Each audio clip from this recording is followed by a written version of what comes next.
Right, so the COVID inquiry began this week, set to run until 2026 as it is. It's going to run for quite some time yet then, isn't it? But I think it has to, given how badly this country, this Tory government responded to the pandemic and why that was, and also how much the government know they've screwed up, shown by the bonkers level of lawyering up going on. Now, the inquiry itself kicked off at the beginning of this week, and already we've had Matt Hancock admitting that the UK was not prepared for a pandemic in a written response to the inquiry. And that's pretty big, because so far nobody from government has admitted to being unprepared. In fact, the only thing it appears we were prepared to tackle at the time was flu. The government, particularly after Boris Johnson came in as Prime Minister, was far too devoted to Brexit. Planning for a nationwide emergency became secondary to the ramifications of a no-deal scenario, as we were then looking at, and public funding and planning resources got redeployed to deal with that.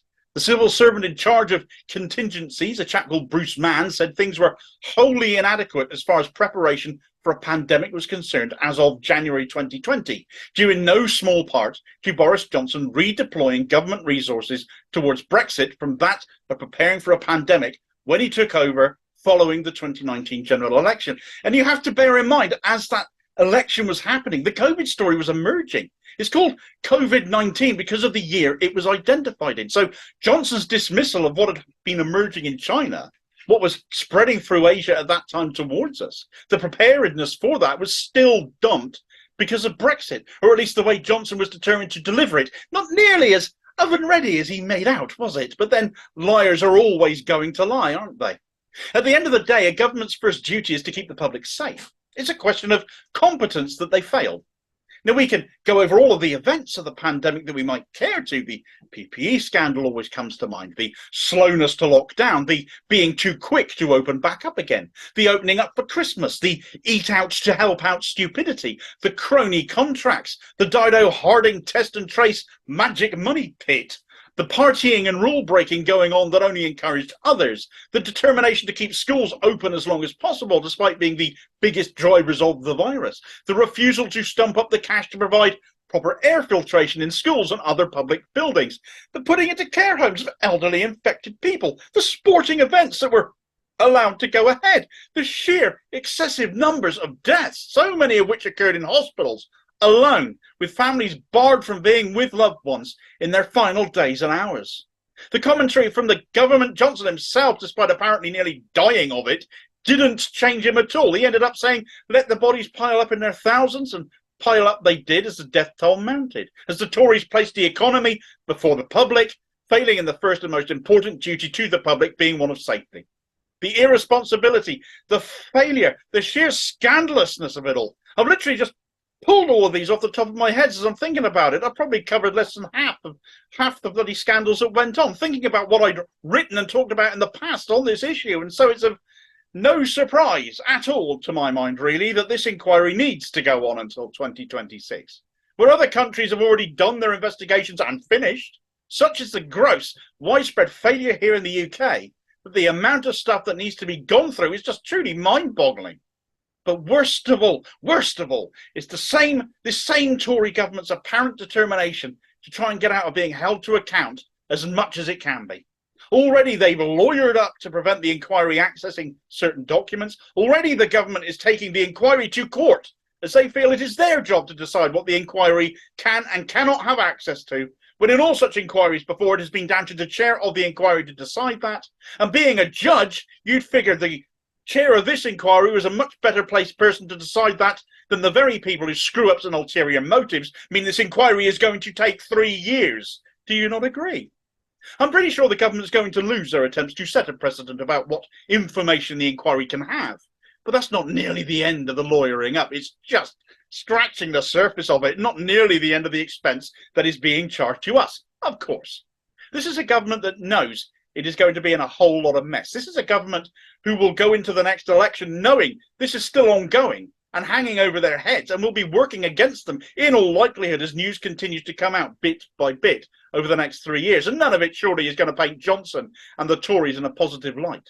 And with Johnson now gone from Parliament, the logical thing for them to do, you would think, would be to hang as much of this on him as possible. But then There's that pesky issue of collective responsibility, isn't there? And heads can and will still roll, not least many people in government still today, not least the current Prime Minister himself. As such, the legal costs have skyrocketed, and contracts with assorted KCs have already been handed out, being charged to the public purse, totalling an eye-watering £55 million. That's £55 million of our money being used to protect the government, ministers both past and present, civil servants, other officials to challenge the findings of the inquiry and try to cover their own asses, to protect those giving evidence to the inquiry. How much have they got to hide if they're willing to spend this sum of money? And you can bet if costs keep mounting that total would no doubt rise, with that magic money tree being throttled for all it's worth, however much it takes. So far, according to an ITV Freedom of Information request, the government have spent nearly £14 million on lawyers, even before the inquiry had begun. Some of that is to protect the backsides of aforementioned ministers, but both the Cabinet Office and Department of Health have spent £5 million each. Part of that spending by the Cabinet Office is that business of taking the inquiry to court over unredacted WhatsApps and the like. The Treasury and the Department for Business, Energy and Industrial Strategy have spent £2 million each. But this is just the start, as contracts for the rest of that £55 million have already been signed. And I'm sat here thinking, when lawyers' fees, okay, they are expensive, but when you're measuring them in the millions from the very off, and there's 3 years of this to go, this is just absolutely insane. And cannot be about establishing fault and learning lessons and making sure it can't happen again. This is surely more about ensuring nobody pays for their failings in a criminal manner. And I just think failure on this scale, which resulted in the loss of life as this did, how can it be right that responsibility doesn't fall with someone, somewhere, and a price for that has to be paid? Where is the justice in this? This is lawyering up to try and avoid paying that price, hiding away from facing up to what they've done, not holding their hands up to it and prevent it happening again. And it's sick and it's twisted and we're paying for it. This inquiry is designed, as all inquiries are, to get to the truth of the matter, to the bottom of it, and expose the mistakes made in a transparent manner. This smacks of a government who will at every turn attempt to muddy the water instead, slow it down, circumvent and stymie findings, and slow the process down, hoping they don't get to cover nearly all of it. I get it that lawyers are needed here for the administrative side of the inquiry, helping those involved with the paperwork they need to file. Certainly many involved, the scientists and so forth, were just doing their jobs to make sure everything done is done so in an above-board, legally binding manner. But no inquiry conducted before has seen spending on this scale on lawyers. It's nuts, and we should all be rightly suspicious of this. We need to know what they don't want us to.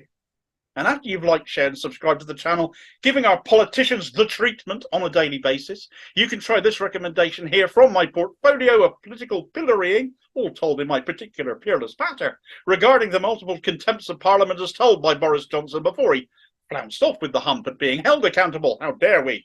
After all, with the legal bill being run up like this government now is, how many think just like he does that are still in positions of power? And I'll catch you hopefully on the next video. Cheers, folks.